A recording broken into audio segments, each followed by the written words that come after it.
يا لغتي عربية حسبي بأنك منطقي وبياني عربية قلبي وروحي أحرفي ولساني عربية حسبي بأنك منطقي وبياني. بسم اللہ الرحمن الرحیم. شرم تعمیل کے دوسرے باب حروف جر کے سبق نمبر 52 میں خوش آمدید. آج کے اس سبق میں ہم قسم کا تیسرا حکم پڑھیں گے. شرم تعمیل کا دوسرا باب ہے حروف جر، سبق نمبر 52 ہے قسم کا تیسرا حکم. اس سے پہلے آپ قسم کے دو احکام پڑھ چکے ہیں کہ جواب قسم یا تو جملہ اسمیہ ہوگا یا جملہ فعلیہ ہوگا. آج کے اس سبق کے اندر ہم یہ پڑھیں گے کہ قسم کا جواب قسم کبھی کبھی حذف بھی کر دیا جاتا ہے. شرط یہ ہے کہ اس حذف شدہ کے اوپر دلالت کرنے والا کوئی جملہ موجود ہونا چاہیے. تو پہلے ہم حسب سابق اس کو عبارت کو پڑھیں گے، پھر ترجمہ کریں گے، پھر اس کی تشریح کریں گے اور انشاءاللہ اگلے سبق کے اندر ہم اس کی ترکیب کریں گے.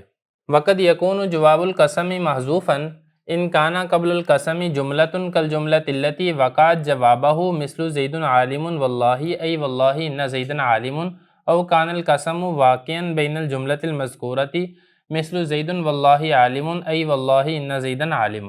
اب میں اس کا ترجمہ کر دیتا ہوں. وقد یکون، اور کبھی کبھی ہوتا ہے جواب قسم محذوف، ان کانا جس وقت جب کہ ہو قبل القسمی قسم سے پہلے جملتن ایسا جملہ کل جملۃ التی اس جملے کی طرح وقعت واقع ہو جوابہ اس کا جواب. مثال کے طور پہ زید عالم واللہ، یعنی کہ واللہ ان زید عالم. او کان القسم، یا پھر یہ کہ قسم واقع ہو جملہ اس جملے کے درمیان وہ جملہ جو ذکر کیا گیا ہے، جیسے زید واللہ عالم ای واللہ ان زید عالم. تو ترجمہ ہو گیا. اب اس کی تشریح کر دیتے ہیں. لیکن تشریح میں یہ بتا رہے ہیں کہ جواب قسم کو کبھی کبھی حذف بھی کر دیا جاتا ہے. یہ حذف کس وقت کیا جاتا ہے؟ یہ دو صورتیں یہاں پر ذکر کی گئی ہیں جس وقت حذف کیا جاتا ہے.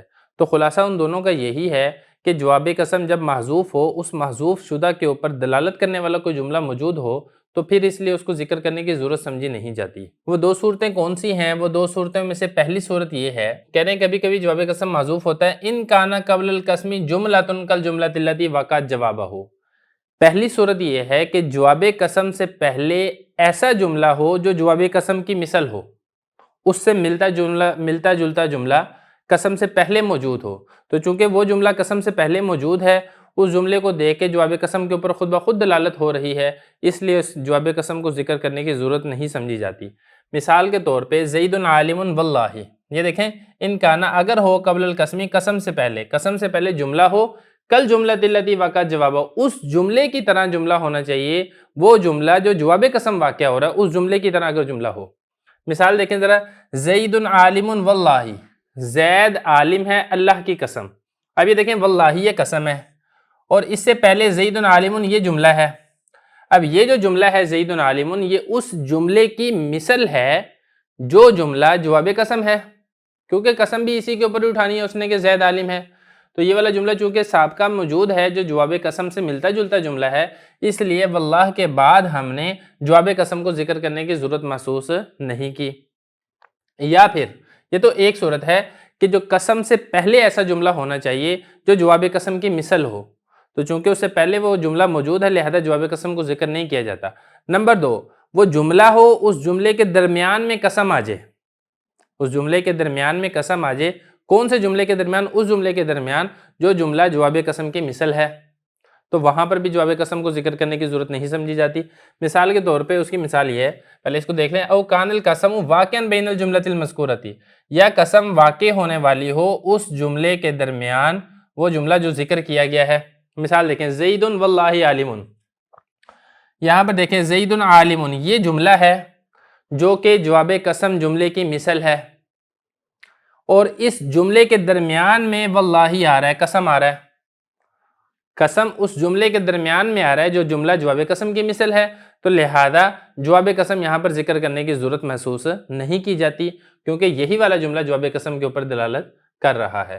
تو خلاصہ یہ نکلا آج کے سبق کا کہ جواب قسم کو کبھی کبھی حذف بھی کر دیا جاتا ہے۔ حذف کب کیا جاتا ہے؟ اس وقت حذف کیا جاتا ہے جس وقت حذف شدہ جواب قسم کے اوپر دلالت کرنے والا کوئی جملہ موجود ہونا چاہیے۔